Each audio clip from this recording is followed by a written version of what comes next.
Hi friends, welcome to Bharatiya government jobs Adda YouTube channel. నేను మీ శరత్ చంద్ర. Current affairs April మంత్కి సంబంధించి చాలామంది క్వశ్చన్స్ అవి అప్డేట్ చేయమని అడుగుతున్నారు. అంటే క్వశ్చన్ అండ్ ఆన్సర్ ఫార్మేట్లో పెడితే బాగుంటుందని చాలామంది సజెస్ట్ చేశారు. అందుకని ఈ వీడియో అనేది చేయడం జరుగుతుంది. ఇక నుంచి చేసే వీడియోస్ కరెంట్ అఫైర్స్కి సంబంధించి క్వశ్చన్ అండ్ ఆన్సర్ ఫార్మేట్లోనే ఉంటాయి.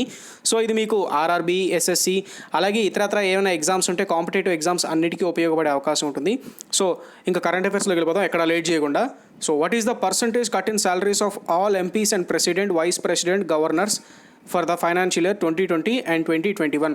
ఫైనాన్షియల్ ఇయర్ 2020-2021కి సంబంధించి అందరి మొత్తం ఎంపీస్ ఎవరైతే ఉంటారో మెంబర్ ఆఫ్ పార్లమెంట్స్, అలాగే ప్రెసిడెంట్, వైస్ ప్రెసిడెంట్, గవర్నర్స్, అన్ని రాష్ట్రాల తాలూకా గవర్నర్స్ దగ్గర నుంచి కూడా వాళ్ళకి నెలసరి వచ్చే జీతంలో 30% కోత అనేది విధించారనమాట. ఇది April 1, 2020 నుంచి స్టార్ట్ అవుతుంది. అసలు ఈ 30% కోత వాళ్ళు ఎందుకు విధించారు అంటే, ఇది Prakash Javadekar union finance minister, union minister of information and బ్రాడ్కాస్టింగ్కి సంబంధించిన మినిస్టర్ ప్రకాష్ జవదేకర్ అనే ఆయన ఈ 30% కోతలు ఎందుకు విధించారు అంటే, ఈ 30% ఏదైతే కోత విధించింది ఉంటుందో ఇదంతా అమౌంట్ COVID-19 ఫండ్కి వెళ్ళిపోతుంది. కాబట్టి ఈ శాలరీస్ నుంచి 30% ఏదైతే తీసుకున్నారో అది COVID-19 పేషెంట్స్ని క్యూర్ చేయడానికి, పాజిటివ్ వచ్చిన పేషెంట్స్ని క్యూర్ చేయడానికి, అలాగే దానికి సంబంధించినటువంటి ఫండ్కి మొత్తం వెళ్ళిపోతుంది. కాబట్టి చాలా ఇంపార్టెంట్ బిట్ గుర్తుపెట్టుకోండి, 30% కోత అనేది విధించారు. Name the Indian state or union territory which has announced 5T testing, tracing, treatment, teamwork and tracking and monitoring plan to control COVID-19. COVID-19ని కంట్రోల్ చేయడానికి న్యూఢిల్లీ ప్రభుత్వం టీమ్ వర్క్, టెస్టింగ్, ట్రేసింగ్ అలాగే ట్రాకింగ్ అని 5T plan implement చేసింది. న్యూఢిల్లీ ప్రభుత్వం implement చేసింది. ఢిల్లీకి సంబంధించిన చీఫ్ మినిస్టర్ అరవింద్ కేజ్రీవాల్ ఆయన రీసెంట్గా అనౌన్స్ చేశారు ఈ 5T ప్లాన్ గురించి. ఈ 5T ప్లాన్లో టెస్టింగ్ అంటే ఏంటంటే, ముందుగా COVID-19 పేషెంట్ని టెస్ట్ చేస్తారు. అతను పాజిటివ్ అని తెలిసిందంటే ఖచ్చితంగా అతని మీద ట్రేసింగ్ అనేది ఉంటుంది. అలాగే ట్రీట్మెంట్ అందిస్తారు, టీమ్ వర్క్ అండ్ ట్రాకింగ్ ఉంటుంది. ఇలా COVID-19 పేషెంట్లు ఎంతమంది ఉంటారో వాళ్ళందరినీ ఐడెంటిఫై చేయడము, అలాగే వాళ్ళని కంటిన్యూస్గా మానిటర్ చేస్తూ ఉండడము, ఈ COVID-19 స్ప్రెడ్ అవ్వకుండా కంట్రోల్ చేయడము, ఇవన్నీ కూడా 5T ప్లాన్కి సంబంధించి భాగాలు. కాబట్టి న్యూఢిల్లీ ప్రభుత్వం తీసుకున్నటువంటి మంచి ఇనిషియేటివ్ ప్లాన్ ఇది. తర్వాత బిట్ చూసుకున్నట్లయితే, name the person who has been appointed as the chairman of NASSCOM. NASSCOM అంటే national association of software and service companies. అది ఈ నాస్కామ్కి సంబంధించి రీసెంట్గా అపాయింట్ అయినటువంటి చైర్మన్ పేరు యూబీ ప్రవీణ్ రావు అనే ఆయన నాస్కామ్కి చైర్మన్ కింద అపాయింట్ అయ్యారు. అసలు ఈ నాస్కామ్ అంటే ఏంటంటే, national association of software service companies అనేది ఒక అసోసియేషన్. మన రాష్ట్రంలో కానీ లేకపోతే మన దేశంలో ఎక్కడైనా సరే ఏదైనా కంపెనీ పెట్టాలి అంటే నాస్కామ్ అప్రూవల్ ఖచ్చితంగా ఉండాలి. సాఫ్ట్వేర్ కంపెనీ నేను చెప్పేది, సాఫ్ట్వేర్ కంపెనీ ఎక్కడైనా పెట్టాలి అనుకుంటే, ఏదైనా పెట్టుబడులు పెట్టాలి అనుకుంటే నాస్కామ్ అప్రూవల్ ఖచ్చితంగా ఉంటే గనక మనం దీనికి సంబంధించి సాఫ్ట్వేర్ కంపెనీస్ ఏదైనా పెట్టుకోవచ్చు. అయితే ఈ సాఫ్ట్వేర్ కంపెనీస్కి సంబంధించి అసోసియేషన్ ఉంటుంది, ఆ అసోసియేషన్ నాస్కామ్. దానికి చైర్మన్ యూబీ ప్రవీణ్ రావు. అయితే ఇంకొక విషయం గుర్తుపెట్టుకోవాలి, రేఖా మీనన్ అనే ఆవిడ దీనికి వైస్ ప్రెసిడెంట్ కింద 2020-2021 సంవత్సరానికి వ్యవహరించనుంది. యాక్సెంచర్లో వర్క్ చేసినటువంటి ఈవిడ మేనేజింగ్ డైరెక్టర్గా యాక్సెంచర్కి వర్క్ చేసింది. సో యాక్సెంచర్ ఎండి అనేటువంటి ఈ రేఖా మీనన్ ఈ ఏదైతే నాస్కామ్ ఉంటుందో దానికి వైస్ ప్రెసిడెంట్ కింద ఉంది. నెక్స్ట్ బిట్ చూసుకుందాం. The theme of world health day 2020 to support nurses and midwives. మీకు వరల్డ్ హెల్త్ డే అని ప్రతి సంవత్సరం కూడా జరుగుతుంటారు. సో ఈ వరల్డ్ హెల్త్ డే 2020కి సంబంధించి థీమ్ ఏంటి అంటే to support nurses and midwives. ఇది ప్రతి సంవత్సరం April 7వ తారీఖు జరుపుకుంటారు. చాలా ఇంపార్టెంట్, మీరు గుర్తుపెట్టుకోండి. అన్ని ఎస్ఎస్సి, రైల్వే ఎగ్జామ్స్ అన్నింటిలో కూడా, పోలీస్ కానిస్టేబుల్ అన్ని ఎగ్జామ్స్లో కూడా దీని గురించి ఖచ్చితంగా అడుగుతారు. Small industries development bank, SIDBI అంటారు. దీని full form small industries development bank of India, SIDBI, announced to provide emergency work capital of up to 1 crore rupees for small and medium enterprises. Small and medium ఎంటర్ప్రైజెస్కి ₹1,00,00,000 దాకా ఏదైతే emergency working capital ఉంటుందో, అంటే పెట్టుబడులు ఉంటాయో, ఎమర్జెన్సీగా పెట్టాల్సిన పెట్టుబడులు ఉంటాయో, అవన్నీ కూడా ₹1,00,00,000 దాకా అందించనున్నట్లుగా వాళ్ళు స్పష్టం చేశారు. అయితే ఇంతకుముందు దీనికి వచ్చేసి ఏదైతే ఆ facility emergency response against corona వైరస్కి సంబంధించి, ఇప్పుడు రీసెంట్గా కరోనా వైరస్ అటాక్ అయింది కదా, ఈ కరోనా వైరస్కి సంబంధించి ఇప్పటిదాకా వాళ్ళు తీసుకునే ఇనిషియేటివ్స్ చాలా బాగున్నాయి. అయితే దీంట్లో ఇంతకుముందు ఎమర్జెన్సీ లోన్ కింద 50 lakhs ఇచ్చేవారు. అయితే ఇప్పుడు దీన్ని 2 crores వాళ్ళు పెంచడం జరిగింది. సో ఈ బిట్ కూడా గుర్తుపెట్టుకోండి, బ్యాంక్ ఎగ్జామ్స్ అన్నింటిలో కూడా యూజ్ అవుతుంది.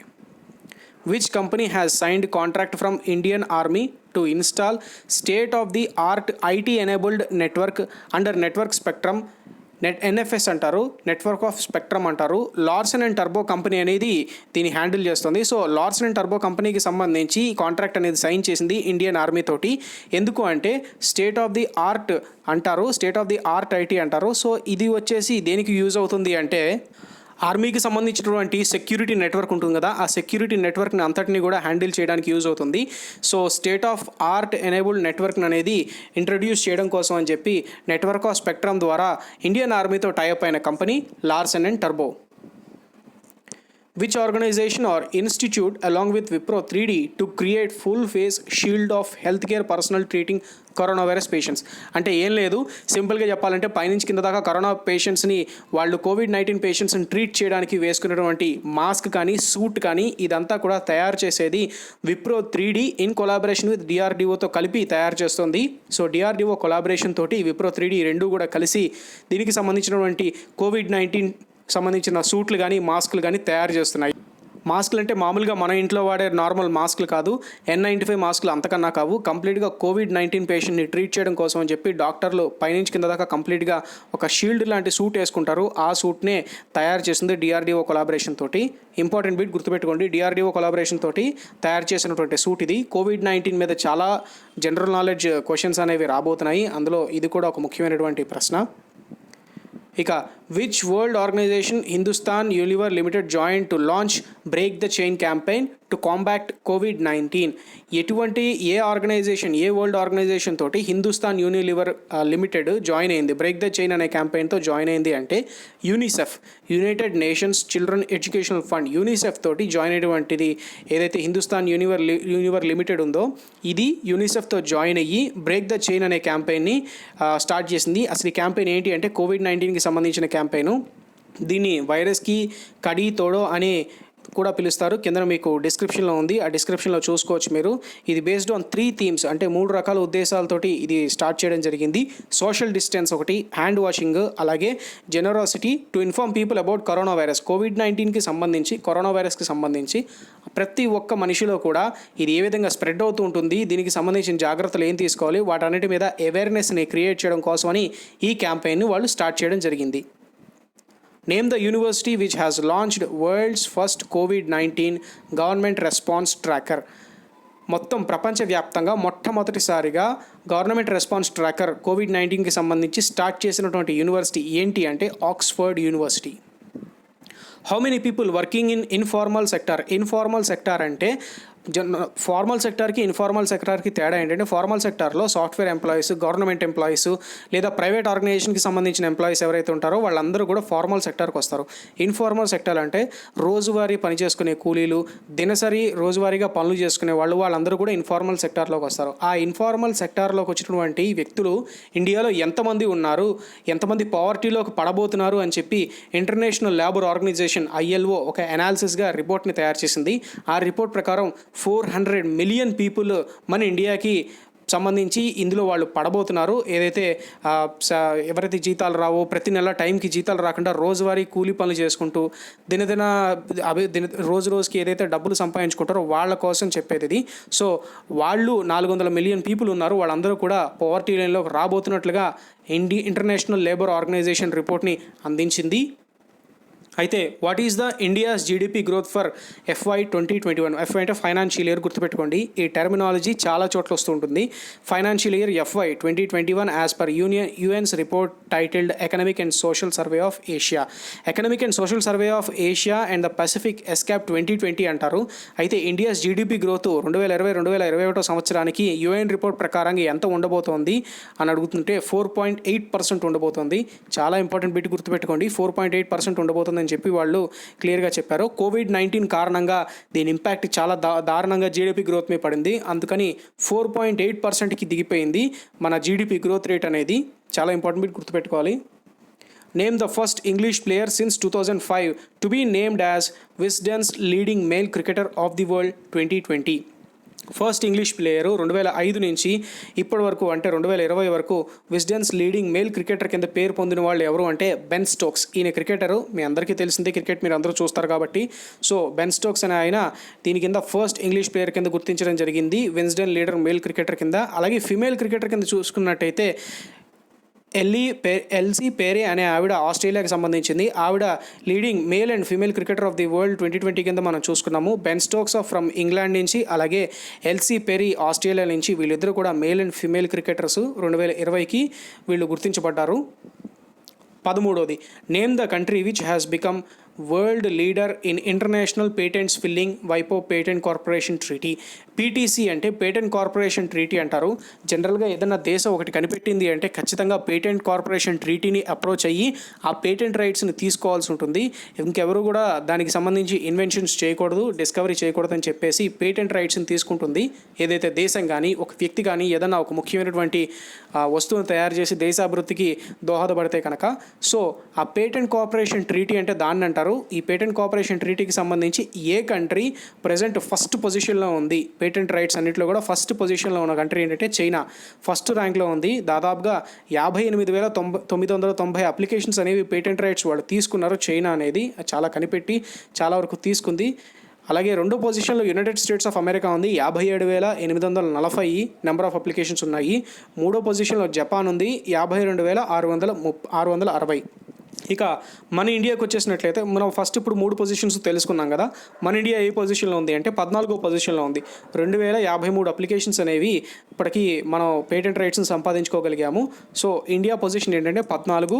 వరల్డ్స్లో టాప్ పొజిషన్లో ఏది ఉందంటే చైనా అని చెప్పాలి. 14th bit, name the Indian state or union territory which launched operation shield in containment areas against కోవిడ్-19. కోవిడ్-19కి అగేనెస్ట్గా కోవిడ్-19ను ఎక్కడా కూడా ఏంటంటే స్ప్రెడ్ అవ్వకుండా చూసుకోవడం కోసం అని చెప్పేసి ఆపరేషన్ షీల్డ్ అనేది ఒకటి లాంచ్ చేశారు. అది ఎక్కడ లాంచ్ చేశారు అంటే న్యూఢిల్లీలో లాంచ్ చేశారు. ఈ deals with ceiling, home quarantine, isolation and tracking and essential supply of commodities. అంటే ఇంట్లోనే ఉండడము, గృహ నిర్బంధన అంటారు, ఇంట్లోనే ఉండడము. అలాగే ఎవరైతే కోవిడ్-19కి సంబంధించిన పేషెంట్స్ ఉంటారో వాళ్ళందరినీ కూడా గుర్తించి ఇంటింటికి వాళ్ళని టెస్ట్ చేయడము. అలాగే ఎవరైతే ఇతరత్ర సామాన్య ప్రజలు ఉంటారో వాళ్ళందరికీ కూడా ఎసెన్షియల్ కమోడిటీస్ అంటే రోజువారీగా వాళ్ళు కొనుక్కోవాల్సినటువంటి నిత్యావసర వస్తువులు ఉంటాయి కదా, ఆ నిత్యావసర వస్తువులు ఇంటికే సప్లై చేయడము.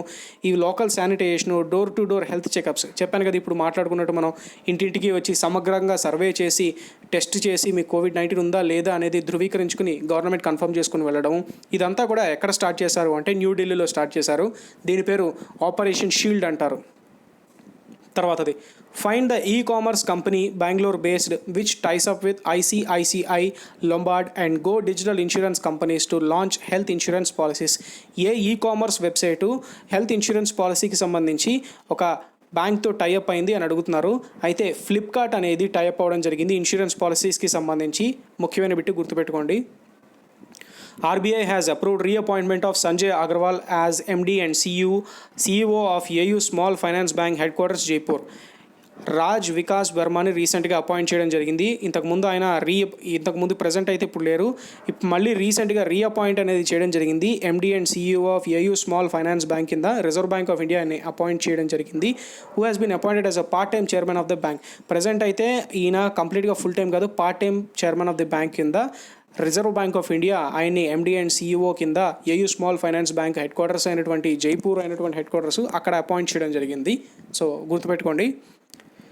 ఇక 17th బిట్ వచ్చేసరికి, name the Indian biotech company which ties up with FluGen and virologist at the university of Wisconsin medicine for the development of కోవిడ్-19 వ్యాక్సిన్ నేమ్డ్ కోరోఫ్లో. ఈ కోవిడ్-19 వ్యాక్సిన్కి సంబంధించి చాలా కీలకమైన బిట్టు. కోవిడ్-19కి సంబంధించిన కరెంట్ అఫైర్స్లో అత్యంత కీలకమైన బిట్టు భారత్ బయోటెక్. ఈ భారత్ బయోటెక్ అనేది ఇండియన్కి సంబంధించిన కంపెనీ. ఇది ఏదైతే యూనివర్సిటీ ఆఫ్ విస్కాన్ అండ్ మెడిసిన్ అనేది ఉంటుంది, ఆ యూనివర్సిటీకి సంబంధించి ఆ యూనివర్సిటీతో టైఅప్ అయి వైరాలజిస్టులు ఉంటారు. వైరాలజిస్టులు అంటే ఏదైతే మనకి వైరస్ వస్తుందో ఆ వైరస్కి సంబంధించినటువంటి మెడిసిన్ కనిపెట్టడంలో వాళ్ళు పనిచేసే వాళ్ళని వైరాలజిస్ట్స్ అంటారు. సో వాళ్ళు, అలాగే యూనివర్సిటీ ఆఫ్ విస్కాన్సిన్ మెడిసిన్కి సంబంధించిన వీళ్ళు, అలాగే భారత్ బయోటెక్ అంతా కలిసి సమగ్రంగా వాళ్ళు ఏదైతే కోవిడ్-19 వ్యాక్సిన్ కనిపెట్టదలుచుకుంటున్నారో ఆ కోవిడ్-19కి సంబంధించి ఏదైతే ఇండియన్ కంపెనీ ఇన్వాల్వ్ అయ్యి ఉందని అడుగుతున్నారు భారత్ బయోటెక్. ఈ భారత్ బయోటెక్కే ఈ యూనివర్సిటీ ఆఫ్ విస్కాన్సిన్ అండ్ మెడిసిన్తో కలిసి కోవిడ్-19 వ్యాక్సిన్, దానికి పేరు పెట్టారు ఆల్రెడీ కోరోఫ్లో అనేది, దాని మీద ఇన్వెస్టిగేషన్ అది స్టార్ట్ చేసి ఆ మందుని కనిపెట్టడానికి ప్రయత్నిస్తున్నారు. ఖచ్చితంగా మందుని కనిపెట్టి క్యూర్ చేయాల్సిన అవసరం అయితే మన దేశానికి ఖచ్చితంగా ఉంది. మన దేశానికి అయితే ప్రపంచం మొత్తం క్యూర్ అయితే చాలా బాగుంటుంది అది. సో భారత్ బయోటెక్ ఫ్రెండ్స్, ఈ కంపెనీని మాత్రం గుర్తుపెట్టుకోండి. Name the Indian former RBI governor who has been part of IMF అంటే ఇంటర్నేషనల్ మానిటరీ ఫండ్ అంటారు 12 మెంబర్ ఎక్స్టర్నల్ అడ్వైజరీ గ్రూప్. ఇంతకుముందు ఏదైతే international monetary fund 12 member external panel advisory group ఉంటుంది, అంటే ఏదైనా సలహాలు ఏమంటే సలహాదారు అంటారు కదా, ఆ సలహాదారుల గ్రూప్కి సంబంధించి 12 మంది ఉన్నారు. ఆ 12 మందిలో present name the Indian former RBI governor who has been part, Indian పాత మన రిజర్వ్ బ్యాంక్ గవర్నర్ అయినటువంటి రఘురామ్ రాజన్ గారిని ఈ 12 మెంబర్ ప్యానర్లో వాళ్ళు పెట్టడం జరిగింది. ఏదైతే ఫైనాన్షియల్కి సంబంధించిన అడ్వైజర్స్ ఉంటాయో ఆ అడ్వైజర్స్ అన్నీ కూడా ఈ 12 మందిలో అయినటువంటి ఒకరైన మన భారతీయుడు రఘురామ్ రాజన్కి సంబంధించి ఆయన్ని పెట్టడం జరిగింది. ఈయన former reserve bank of governor కింద మన భారతదేశానికి సర్వ్ చేశారు.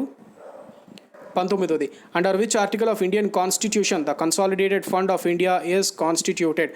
ఆర్టికల్ 266(1) కింద ఏదైతే కన్సాలిడేటెడ్ ఫండ్ ఉంటుందో, ఉదాహరణకి మన కోవిడ్-19 ఉందా, కోవిడ్-19కి సంబంధించి ఇందాక మనం డిస్కస్ చేసుకున్నాం కదా, ప్రైమ్ మినిస్టర్ అదే ఏదైతే ఎంపీస్ ఉంటారో, ప్రెసిడెంట్, వైస్ ప్రెసిడెంట్, అలాగే గవర్నర్స్, వీళ్ళందరి జీతాల నుంచి కూడా 30% అనేది కట్ అయ్యి ఈ కన్సాలిడేటెడ్ కోవిడ్-19 ఫండ్కి వెళ్ళిపోతుంది.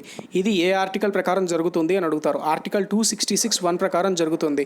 All the revenues received by the government by the way of direct and indirect taxes, ఏదైతే రెవెన్యూస్ గవర్నమెంట్ నుంచి రిసీవ్ అవుతుంటాయో, డైరెక్ట్ ట్యాక్సెస్ అవ్వచ్చు, ఇండైరెక్ట్ ట్యాక్సెస్ అవ్వచ్చు, మనీ బారోడ్ అవ్వచ్చు, లేదా receipt from loans given by the government అవ్వచ్చు, ఇవన్నీ కూడా consolidated fund of ఇండియాలోకి వెళ్ళిపోతాయి. ఈ కన్సాలిడేటెడ్ ఫండ్ ఆఫ్ ఇండియా అనేది ఏ ఆర్టికల్ ప్రకారం రన్ అవుతుంది అని అడిగితే ఆర్టికల్ 266(1) ప్రకారం రన్ అవుతుంది. Juniper cobra is the military exercise between which country. ఈ జూనిపర్ కోబ్రా అనేది ఒక మిలిటరీ ఎక్సర్సైజ్ రీసెంట్గా జరిగింది. ఇది యునైటెడ్ స్టేట్స్ ఆఫ్ అమెరికాకి అలాగే ఇజ్రాయెల్ దేశానికి మధ్యలో జరిగినటువంటి మిలిటరీ ఎక్సర్సైజ్ ఇది. Name the country which is going to host the women's T20 world cup 2022. 2022కి సంబంధించిన women's T20 world cup South Africa start చేయబోతుంది. చాలా ఇంపార్టెంట్ బిట్, అన్ని ఎగ్జామ్స్లో కూడా అడుగుతారు, చాలా important friends. When was no smoking day 2020 observed, March 11th. ఇది కూడా చాలా important bit. No smoking day 2020కి సంబంధించి March 11th మనం చూసుకోవడం జరుగుతుంది. Meru Jatra festival was celebrated in which Indian state. Meru Jatra festival అనేది ఒరిస్సాలో జనరల్గా జరుపుకుంటారు. ఇది ఈ సంవత్సరం April 13వ తారీఖు జరుపుకున్నారు. సో ఈ మేరు జాత్ర ఫెస్టివల్ అనేది ఒరిస్సా రాష్ట్రానికి సంబంధించినటువంటి అతి ముఖ్యమైన పండుగ. అతి ముఖ్యమైన పండుగల్లో ఇది చాలా కీలకమైనది కాబట్టి బిట్ అడిగే అవకాశం ఉంటుంది. సో ఇది ఫ్రెండ్స్ ఇవాళ కరెంట్ అఫైర్స్ వచ్చేసి ఏప్రిల్ నెలాఖరికి సంబంధించి ఏప్రిల్ నెలలో క్వశ్చన్ అండ్ ఆన్సర్స్ రూపంలో రిలీజ్ చేసినటువంటి కరెంట్ అఫైర్స్. ఈ వీడియో మీ ఫ్రెండ్స్ అందరికీ కూడా షేర్ చేయండి. షేర్ చేసేటైతే వాళ్ళందరికీ కూడా మెసేజ్ రీచ్ అవుతుంది. ఈ వీడియోని తప్పకుండా మీరు ఒక లైక్ చేసినట్టయితే అదే మాకు ఎంకరేజ్మెంట్. మేము మీ నుంచి ఒక్క పైసా కూడా ఆశించట్లేదు, కేవలం మీరు జస్ట్ ఒక లైక్ చేసి ఛానల్ని సబ్స్క్రైబ్ చేసుకున్నట్లయితే నా నుంచి వచ్చే కరెంట్ అఫైర్స్ కానీ గవర్నమెంట్ జాబ్ నోటిఫికేషన్స్ కానీ ఏదైనా సరే ఇంపార్టెంట్ ఇన్ఫర్మేషన్ మీకు రీచ్ అయ్యే అవకాశం ఉంటుంది. సో అలాగే Bharatiya government jobs Adda group అనే దాంట్లో కూడా మీరు జాయిన్ అవ్వండి. జాయిన్ అయినట్లయితే ఎప్పటికప్పుడు కరెంట్ అఫైర్స్ అందులో అప్డేట్ చేస్తుంటాము. Thank you friends. నేను మీ Sharath Chandra. Have a nice day.